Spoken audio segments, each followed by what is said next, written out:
बनावा में फूलेला बेलिया तो देखते सोहावन लागे और मन भावन लागे।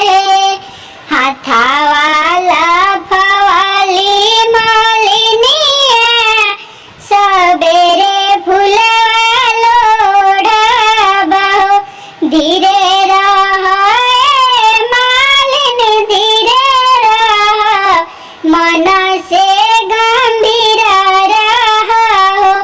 जब फूलवा होए कचना तबे फूलवा लोरीली हो।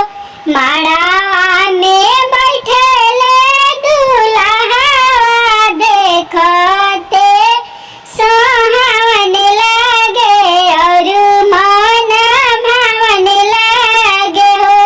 हाथावाला फवाले सुंदर दूल्हा अब धनिया मारन हो।